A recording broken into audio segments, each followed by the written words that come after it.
भोंदू घरात याची HIV टेस्ट निगेटिव्ह आलेली आणि जवळपास या अत्याचारी बाबानं 150हून अधिक महिलांचा विनयभंग केल्याचं धक्कादायक वास्तव उघडकीस येतं। आपल्यासोबत मनीषाताई कायंदे आपण त्यांच्याशी बोलणार आहोत। ताई, किती गंभीर आहे सगळं प्रकरण? नाही, प्रकरण तर अत्यंत गंभीर आहे। म्हणजे याचा खरं तर लवकरात लवकर या सगळ्या प्रकरणाचा छडा लावून त्याला ज्या काय सगळ्या कलमांखाली त्याला अटक झाली आहे त्या सगळ्याची त्याला आयुष्यभर शिक्षा पुरेल अशी दिली पाहिजे। खरं तर हा माणूस जिवंत राहण्याच्या पण लायकीचा नाही आहे। त्याची HIV टेस्ट निगेटिव्ह आली आहे हे चांगलंच आहे। त्या तेवढे लोक आणि तेवढी कुटुंब वाचली आहेत, नाही तर त्यांनासुद्धा HIV बाधा झाली असती।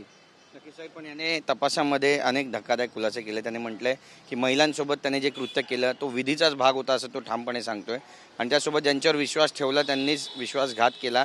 आता अंतर्मनाचा ऐकणार नाही तर मेंदूचा ऐकणार असंही तो सांगतोय पोलिसांना। कसं पाहताय याकडे? त्याला फक्त आता कायद्याचं ऐकावं लागेल।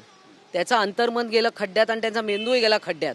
त्याला खरं तर त्याला आता पोलीस आणि कायदा हीच भाषा त्याला शिकवायला पाहिजे आणि आयुष्यभर पुरेल। इतरांनी पण जे कोण असे भोंदू बाबा अजून असतील महाराष्ट्रात किंवा या देशामध्ये त्यांना देखील चांगला चोप बसला पाहिजे या प्रकरणाच्या माध्यमातून।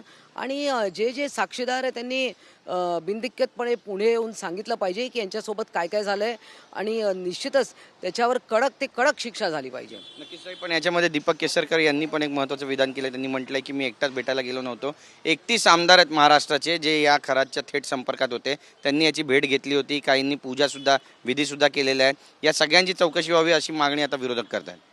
नाही, चौकशी तर सगळ्यांची व्हायला पाहिजे। आता कोण पूजा करत होतं, की नुसती पूजा होती की अजून त्या पलीकडे काय होतं?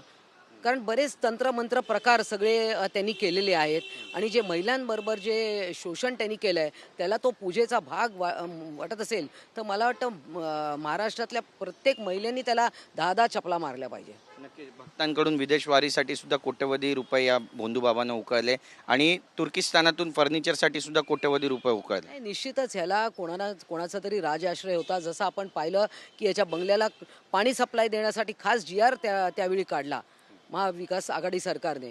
म्हणजे याला खतपाणी घालणारी बरीच लोक होती आणि त्यामुळे या सगळ्यांची चौकशी झाली पाहिजे। मोठे मासे याच्या चौकशी दरम्यान गळायला लागतील असं वाटतंय ताई? आता बघा, कोण मोठा मासा आणि कोण लहान मासा असं मला तरी काही माहिती नाही, परंतु जे कोण ह्याच्या संबंधात आले असतील या सगळ्यांनी पण स्टेटमेंट द्यावं। ते इनोसंटली देखील आले असतील, त्यांना माहीत नसेल। एखादा कार्यकर्ता कोणाकडे तरी घेऊन जातो की कोणतरी मोठा माणूस आहे, कोणतरी शक्तिवान माणूस आहे, याला फार कळतं, असं करून कोणतरी जातं, कोणीतरी भाबडेपणे जातं। अनेकदा राजकारणी सगळेच काही त्याच्यामध्ये त्यांना हे सगळं करायचं असतं असं नाही, परंतु कोणतरी सांगतं की नाही बाबा हे एक चांगले यांचं मंदिर आहे, तिकडे दर्शनाला जाऊया, अशा निमित्ताने सुद्धा नेलं जातं। बऱ्याच ठिकाणी आपण पाहतोय महाराष्ट्रामध्ये पेट्रोलचा साठा संपतोय, नागरिकांमध्ये संभ्रम आहे की पेट्रोल संपणार आहे, लॉकडाऊनसारखी परिस्थिती पुन्हा उद्भवते की काय असा सुद्धा मनामध्ये संभ्रम आहे। या संदर्भात अफवासुद्धा पसरतात आहे आणि पेट्रोल पंपावर गर्दी होऊ लागली आहे, वाढू लागलेली आहे, लोक साठा करायला लागलेत पेट्रोलचा। कसं पाहता याकडे? काल माननीय मुख्यमंत्री देवेंद्र फडणवीस यांनी जे स्टेटमेंट दिलं यावर ते काय म्हणाले, शॉर्टेज नाही आहे परंतु आम्ही कंट्रोल सप्लाय करतोय।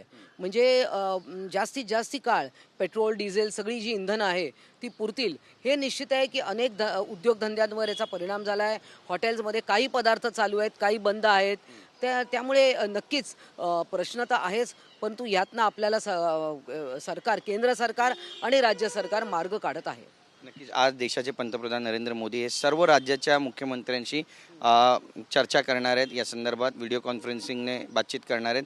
काही घडतंय बिघडतंय असं चित्र दिसतंय देशामध्ये? नाही, मला असं वाटतं ही मीटिंग कशाबद्दल आहे मला माहिती नाही।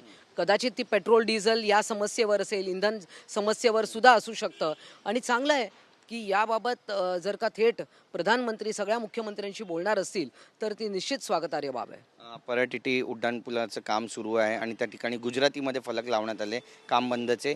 यावरून बराच वाद पेटतोय, वाद निर्माण झालेला आहे आणि मराठी गुजराती वादाला पुन्हा एकदा फोडणी असं म्हणावं याची हिंमत कशी होते असा प्रश्न विचार कोणी लावले? ज्या अधिकाऱ्यांनी हे ठरवलं पहिले त्यांना त्याचा जाब विचारला पाहिजे की कोणाच्या आदेशावरून लागले। गुजराती फलक जर का तुम्ही परळ-टिटी आणि कुठे महाराष्ट्रात कशाला लावायची गरज आहे? प्रत्येकाला हिंदी वाचता येतं, इंग्रजी वाचता येतं, त्यामुळे हे गुजरातीचा हा चावटपणा, आगाऊपणा कोणी केला असेल पहिले त्याचं नाव उघड करा। नक्कीच, धन्यवाद आमची बातचीत केल्याबद्दल। कॅमेरा पर्सन योगेश गुरवसह गिरीश गायकवाड, TV9 मराठी, मुंबई।